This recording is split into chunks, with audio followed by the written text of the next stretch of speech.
Hello, welcome boys, good morning. आज का हमारा टॉपिक है वृत्त एवं उसके अवयव। इसके अंतर्गत हमको पढ़ना है सबसे पहले प्रश्नावली 5.2। इस प्रश्नावली को पढ़ने से पहले मैंने पिछले वीडियो में बताया था कि जब भी किसी वृत्त में एक ही चाप के अंतर्गत बहुत सारे यदि कोण बने हों, वो सभी कोण जो है आपस में बराबर होते हैं। तो यहाँ पर उसी का उपयोग करना है। जैसे देखते हैं, चित्र के माध्यम से देखते हैं।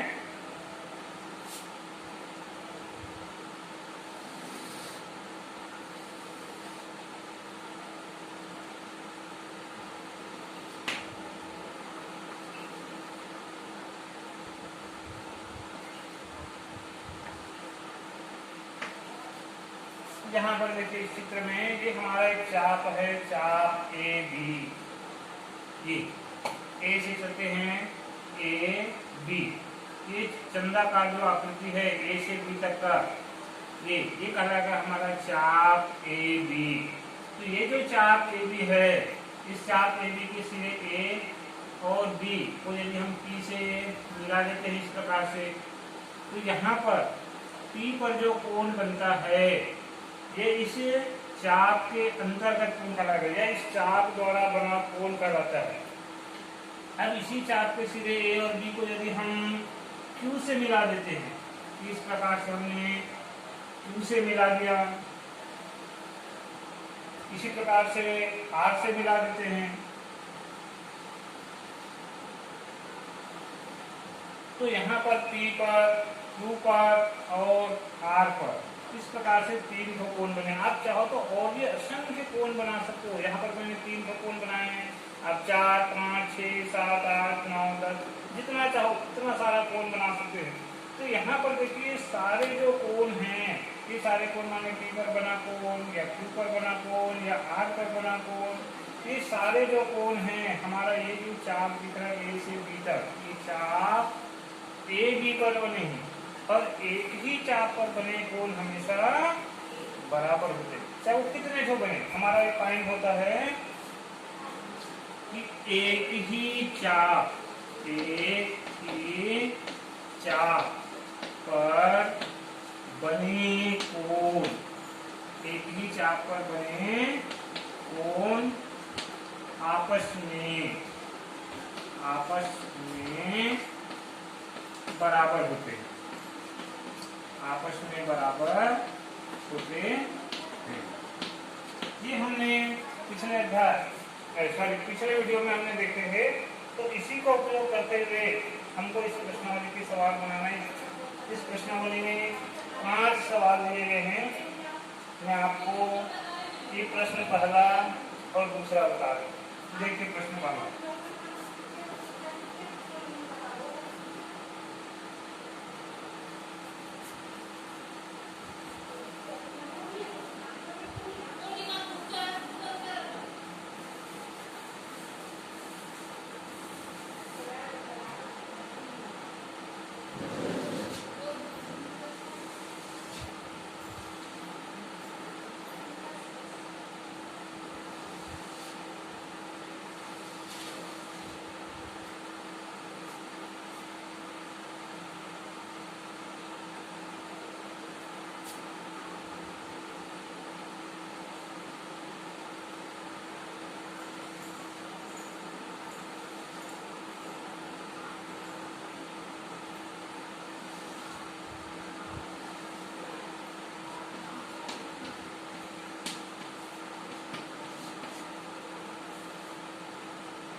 यहाँ पर देखिए मैं प्रश्न पहला और प्रश्न दूसरा लेके चला हूँ।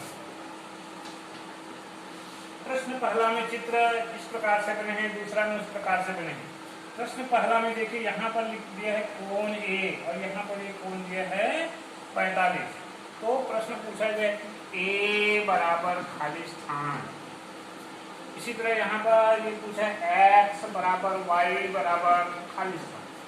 तो यहाँ पर देखिए भाई इन दोनों चित्रों में आपका ये जो कोण ए है, ये कोण ए हमारा ये जो चाप दिखा है, चाप मैंने जो चंदाकार भाग कि जहाँ पर मेरा चाप चल रहा है ये यहाँ से यहाँ तक इसी पर बना है। देखो कि एक सिरे से ये जुड़ा है, दूसरे सिरे चाप के दूसरे सिरे से भी ये जुड़ा है। इसी प्रकार यहाँ पर जो 45 का इसका कोण बना है उसका एक सिरा चाप के एक सिरे से जुड़ा है और दूसरा सिरा चाप के दूसरे सिरे से जुड़े हैं। इस प्रकार ये जो कोण ये है और ये जो कोण 45 है, इन दोनों के जो दोनों सिरे हैं इस चाप के दोनों सिरों पर जुड़े हैं। दोनों सिरों पर जुड़े, इसका मतलब ये जो दोनों कोण हैं ये एक ही चाप पर बने हैं। और हमारा ये कहता है कि एक ही चाप पर बने कोण हमेशा आपस में बराबर होते हैं। इसके लिए लिखना है हम जानते हैं कि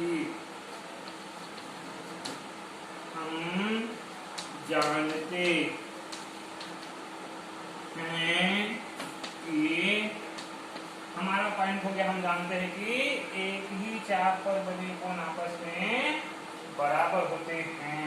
अतः ये क्वेश्चन नंबर फर्स्ट, ये कोण ए। अब देखो दोनों एक ही चाप पर बने तो ये वाला जो कोण ए है इस 45 के बराबर होंगे, माने कोण ए बराबर 45। इसी तरह दूसरा जो चित्र है इसमें देखिए यहाँ पर ये जो चाप है हमारा चाप, ये देखिए चाप से मैं एक चाप का एक सिरा ये दूसरा सिरा ये और ये जो चंद्राकार भाग जो बना है ये इस प्रकार से ये हमारा चाप हो गया। तो चाप के इस एक सिरे से यहाँ पर जो कोण बना है इसके जो दोनों सिरे हैं ये दोनों भुजा के सिरे ये वाला और ये वाला ये जुड़े हैं। इसे दूसरा कोण आपका 35 जो है ये भी इस चाप के दोनों सिरे से जुड़े हैं। तीसरा कोण हमारा y वाला है, इसके भी दोनों सिरे इस चाप से जुड़े हैं। इस प्रकार ये जो तीनों कोण है एक ही चाप पर बने हैं और चूंकि तीनों कोण जो है एक ही चाप पर बने हैं अतः ये तीनों कोण भी आपस में बराबर होंगे। तो यहाँ पर लिखते हैं कोण x बराबर कोण y बराबर 35। तो इस प्रकार से ये जो पॉइंट है इसका उपयोग करके उनको इस प्रश्नावली के अन्य जो सवाल है वो सबको हल करना है, बनाना है। एक तो सवाल में और बता देता हूँ, प्रश्न 5वां देखते हैं इसी में से।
हाँ देखिए इस चित्र में भी देखिए यहाँ पर देखिए ये हमारा ये जो कोण u है और ये जो 93 है ये दोनों जो इस चाप पर बने हैं। ये चाप हमारा यहाँ से यहाँ तक देखिए मेरी चाप चल रही है, ये हमारा चंद्राकार चाप है। इसी चाप से के एक सिरे से आपका u भी जुड़ा है, दूसरे सिरे भी u जुड़ा है। इसी प्रकार 93 का जो कोण बना है उसकी जो दोनों भुजाएं हैं वो भी हमारे इस चाप के दोनों सिरे से जुड़े हैं। इस प्रकार हमारा ये जो कोण u है और ये कोण 93 दोनों एक ही चाप पर जुड़े। हमको ये लिखना है, हम जानते हैं कि एक ही चाप पर बने कोण आपस में बराबर होते हैं, अतः ये u जो है 93 के बराबर होगा, अर्थात कोण u बराबर 93 अंश। इसी प्रकार ये देखिए कोण भी और 87, ये 87 है, ये दोनों कोण जो है हमारे इधर के जो चाप है सिंगल लाइन वाला यहाँ से यहाँ तक, इस पर ये बने हैं, तो इस पर बने हैं दोनों कोण जो है, तो ये दोनों आपस में बराबर होंगे, माने कोण भी बराबर 87 अंश। इस तरह से इस प्रश्नावली में 5 सवाल दिए हैं और ये पांचों आपको इसी पॉइंट का उपयोग करके, इसी जानकारी का उपयोग करते हुए हल करना है, बनाना है। चलिए अब हम देखते हैं नेक्स्ट प्रश्नावली 5.3। इसमें लघु वृत्तखंड के कोण, दीर्घ वृत्तखंड के कोण ये पूछा गया है। लघु वृत्तखंड का कोण खाली स्थान होता है, तो हमने पिछले में बताया था कि लघु वृत्तखंड का कोण हमेशा न्यून कोण होता है। लघु वृत्तखंड का कोण, अब मैं इसको एक बार थोड़ा सा रिवाइज कर देता हूँ।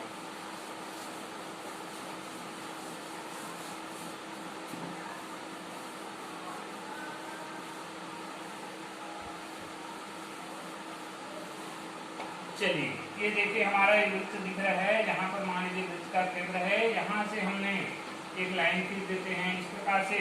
ये जो रेखा है ये जीवा कहलाती है। देखिए यहाँ पर ये जो जीवा है इस पूरे वृत्त को 2 बराबर खंडों में बांट रहा है। ये नीचे एक बराबर खंड दिख रहा है और ऊपर दूसरा बराबर खंड। अब मान लीजिए आप जीवा को बीचों बीच ना ले जाकर के कहीं दूसरी जगह से लेके जाते हैं, जैसे यहाँ से लेके जाते हैं, ये दूसरी जीवा हो गया। अब जीवा के ये जीवा कहलाते हैं, सीधी मिलाने वाली रेखा जो है हमारा जीवा कहलाता है, और ये जो चंद्राकार जो भाग है ये हमारा चाप कहलाता है। तो ये चलिए चाप ले लेते हैं। चाप पर ये एक सिरा है ए और दूसरा सिरा है हमारा बी। अब ये जो चाप है, इस चाप के जो सिरे ए और बी है, इसको ये जो एकांतर जो भाग है, खाली जो भाग है, इस पर हम कोई 2 बिंदु ले लेते हैं, एक बिंदु ले लेते हैं, सॉरी पी। तो यहाँ पर देखिए ये जो चाप है, चाप माने चंद्राकार भाग ए से बी जाने का, तो देखो ए से बी जाने के लिए हमारे पास 2 रास्ता है। एक हम इधर नीचे की ओर से जा सकते हैं, एक ऊपर की ओर से जा सकते हैं, ए क्यू बी हो गए, या हम नीचे यहाँ पर क्यू ले लेते हैं तो ए क्यू बी हो गए, दूसरा रास्ता है। अब ये जो 2 रास्ते हैं, 2 रास्ते माने ऊपर वाला ए पी बी और ए क्यू बी, इन दोनों में देखिए कौन सा रास्ता क्या है, क्या दोनों रास्ते बराबर हैं? अगर बराबर नहीं है तो ये या तो छोटे बड़े होंगे। तो यहाँ पर देखिए चित्र से हमको दिख रहा है कि हमारा ये ऊपर वाला जो रास्ता है, ऊपर वाला माने ए से पी होते हुए बी पहुंचने का जो रास्ता है वो बड़ा है, और ये नीचे वाला जो रास्ता है ए से क्यू होकर जो रास्ता है वो हमारा छोटा है। तो छोटा को हम गणित की भाषा में लघु कहते हैं और बड़े को हम दीर्घ कहते हैं। तो ये जो हमारे पास 2 चाप बने, चाप ए पी बी और दूसरा चाप ए क्यू बी, तो ये जो चाप है इन चापों के द्वारा इसका वृत्तखंड पूछा है।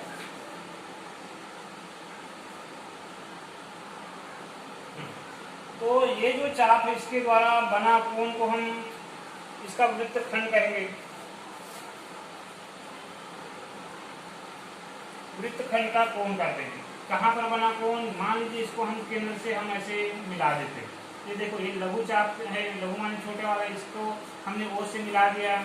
तो यहाँ पर ये जो कोण बना जिसको हम केंद्रीय कोण कहते हैं, वृत्तखंड का कोण कहते हैं, क्योंकि वृत्त का ये पूरे जो वृत्त है इसका ये खंड है, खंड माने भाग, इसके द्वारा केंद्र पर बना कोण जो है इस वृत्तखंड का कोण कहलाएगा, जब इस चाप का अंशमाप कहलाएगा। इसी तरह ये जो बड़ा वाला जो चाप है इसके द्वारा बना, ये ऊपर की ओर बना, केंद्र पर बना, ये पूरा जो कोण है ये इस दीर्घ वृत्तखंड या दीर्घ चाप का कोण या अंश माप बढ़ाए। तो यहाँ पर देखिए ये चाप छोटा है तो इसकी ओर बना, ये कोण भी छोटा दिख रहा है। ये ऊपर वाला चाप बड़ा है जिसके द्वारा बना कोण भी बड़ा दिख रहा है। इससे पता चलता है कि यदि हमारा चाप छोटा है, छोटा माने लघु, लघु वृत्तखंड का कोण, लघु वृत्तखंड का कोण ये न्यून कोण होता है, न्यून कोण होता है। और दीर्घ वृत्तखंड, दीर्घ वृत्तखंड, वृत्तखंड का कोण, का कोण अधिक कोण होता है। अधिक माने ज्यादा। यहाँ से मेरे से थोड़ा सा मिस्टेक हो गया है, इसको मैं सुधार देता हूँ। यहाँ पर मेरे से बताने में समस्या ये हुई है कि हाँ देखो मैंने केंद्र पर बता दी, केंद्र पर में एकांतर भाग में बना कोण। जैसे देखिए ये जो चाप है इसको मैं एक बार फिर से रिपीट कर रहा हूँ, अपनी गलती को ये कर रहा हूँ। फर्स्ट टाइम मैं माइक के लिए बना रहा हूँ, थोड़ा सा मिस्टेक पड़ा है। देखिए ये जो चाप है हमारा चाप ए बी, इसके द्वारा केंद्र पर नहीं बल्कि ये जो खाली जो भाग है इधर बना कोण, जैसे मान लीजिए इस ए और बी को हमने इस पी से मिला दिया, इस तरह से मिला दिया, तो यहाँ पर पी पर जो बनने वाला कोण है ये इस लघु वृत्तखंड का कोण कहलाता है, या लघु चाप द्वारा बना कोण। इसी तरह देखो ये जो चाप है ये बड़ा है तो इसके द्वारा इधर बना खाली भाग में बना कोण, माने इस ए और बी को हम 2 से मिला देते हैं, तो यहाँ पर जो कोण बनता है इस बड़े चाप द्वारा बना कोण कहलाता है। तो ये चाप हमारा बड़ा है तो इसके उल्टी दिशा में बना कोण भी बड़ा होगा। बड़ा माने 90 अंश से अधिक, जिसको हम अधिक कोण कहते हैं। इसी तरह ये वाला जो चाप हमारा छोटा है तो इसकी अपोजिट डायरेक्शन में उल्टी दिशा में यहाँ पर जो कोण बनता है, ये हमारा चाप छोटा है तो कोण भी छोटा होगा। छोटा माने लघु, लघु माने 90 अंश से कम, जिसको हम न्यून कोण कहते हैं। 90 अंश को हम सम कोण कहते हैं, 90 से कम है तो हम उसको न्यून कोण, और 90 से अधिक है तो हम उसको अधिक कोण कहते हैं। लेकिन यदि चाप हमारा आधा है, पूरा अर्धवृत्त है, तब यहाँ पर ये जो कोण है कोई न्यून कोण अधिक कोण नहीं होगा बल्कि सम कोण होगा। सम कोण माने यदि चाप पूरा आधा है, यहाँ पर बनने वाला कोण हमेशा सम कोण माने 90 अंश होगा। ये याद रखें। तो इस प्रश्नावली में 3 सवाल हैं, उनको ध्यान रखकर इसको हल करना है। अब चलते हैं प्रश्नावली 5.4। तो 5.4 हम 5.1, 2 और 3 में जो पढ़े हैं, जितना पढ़े हैं उसी का उपयोग करते हुए हमको प्रश्नावली 5.4 के सवाल हल करना है। कैसे हल करते हैं देखिए, मैं आपको प्रश्न पहला ही लेके चल रहा हूँ। देखिए प्रश्न पहला ये है, सामने दिए चित्र में 2 वृत्त का केंद्र है। यहाँ पर ये चित्र दिए,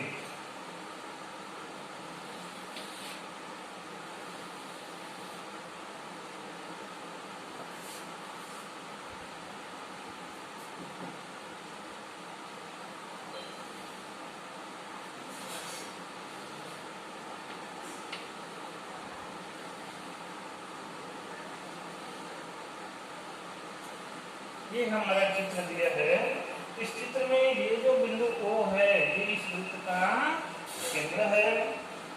तो प्रश्न कहता है कोण PRQ तथा कोण QPR ज्ञात कीजिए।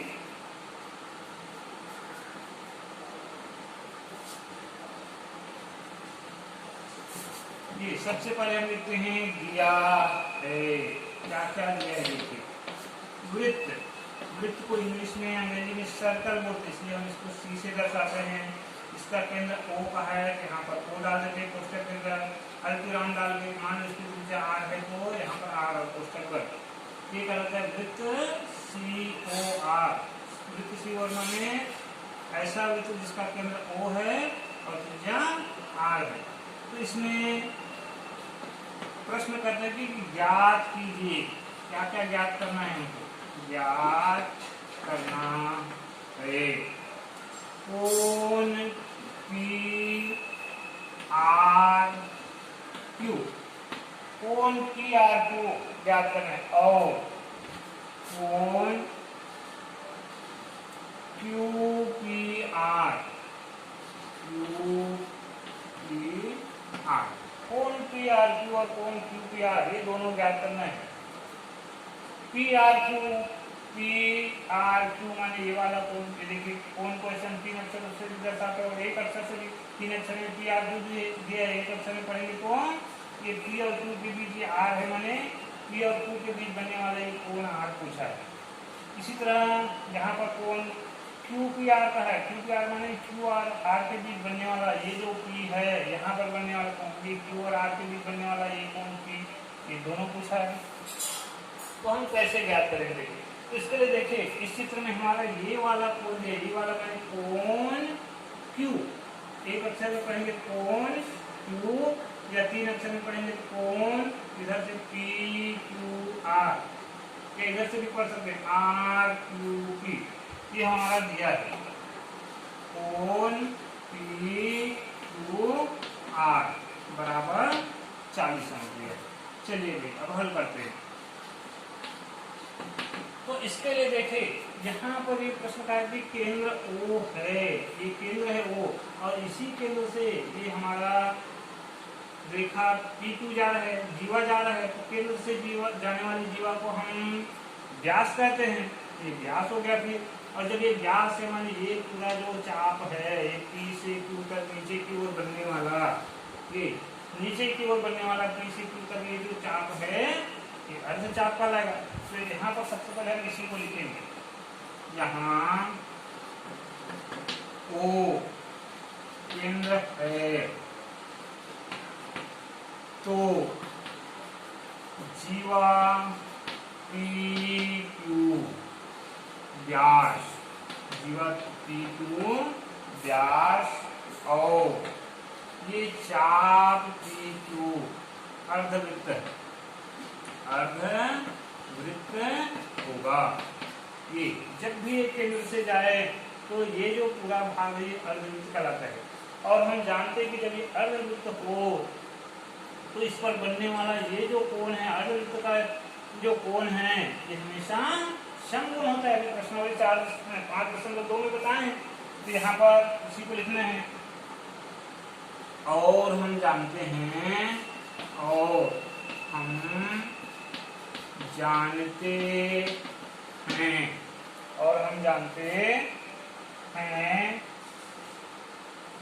कि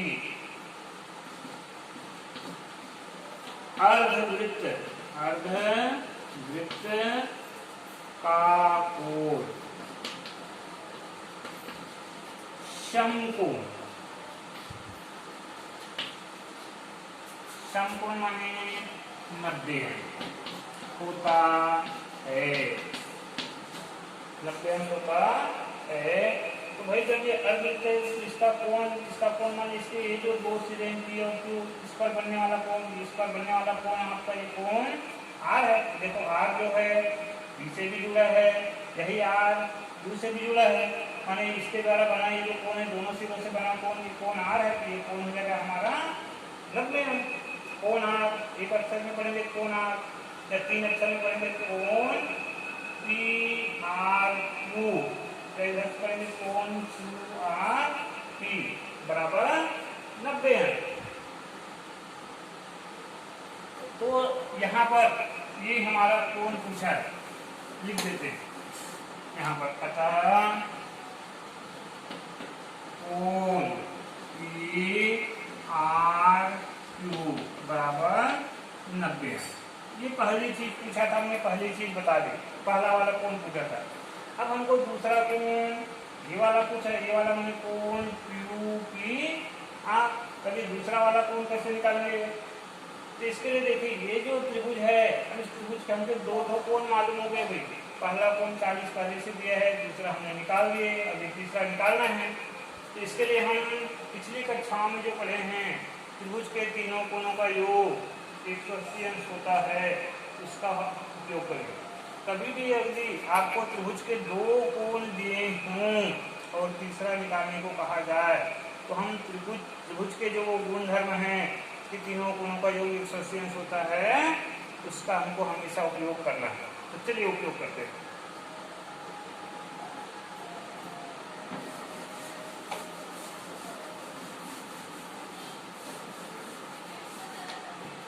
यहाँ पर लिखते हैं पुनः हम जानते हैं, पुनः हम जानते हैं कि, पुनः हम जानते हैं कि त्रिभुज, ये त्रिभुज का निशान बना दे, त्रिभुज के तीनों कोणों का योग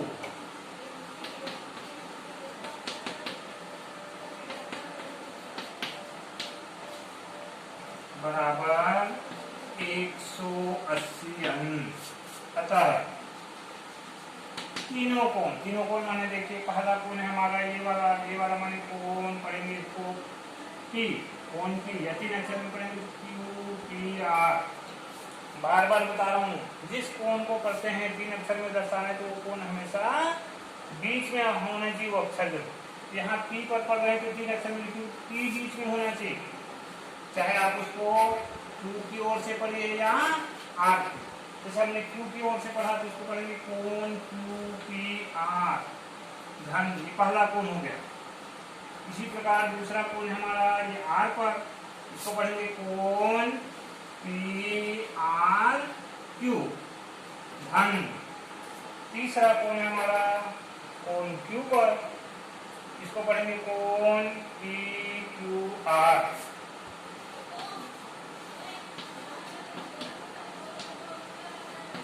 बराबर 180 अंश। चलिए मान रखते हैं हमारा एक कोण क्यू पी आर मिल गया है, इसको ऐसे रंग देते हैं। कोण पी आर क्यू दिया है 90 अंश, कोण पी क्यू आर दिए हैं 40 अंश, बराबर ये हो गया 180 अंश। चलिए कोण क्यू पी आर हम 90 और 40 हो गए 130 बराबर 180 अंश। अब हमको कोण क्यू पी आर निकालना है, तो इस 130 का हम उधर पक्षांतर कर देंगे। चलिए पक्षांतर किए तो धन 130 इधर जा करके ऋण 130 हो गया। इस प्रकार से कोण क्यू पी आर बराबर आए 180 ऋण 130 माने 50। ये हमारा आंसर है। तो इस तरह से उन बातों का जो हम प्रश्नावली 5.123 में पढ़े उनका उपयोग करना है और पूर्व ज्ञानों का उपयोग करके उनको इस प्रश्नावली के सब सवाल बनाना है। आशा करता हूँ आप लोगों को वीडियो पसंद आया होगा। तो वीडियो देखने के बाद आप लोग इसे लाइक शेयर करना ना भूलें। शेयर इसलिए करेंगे ताकि दूसरे बच्चे भी उनका फायदा ले सके। धन्यवाद। आज की वीडियो यहीं तक के लिए है। समझने के लिए आप सबको पुनः धन्यवाद।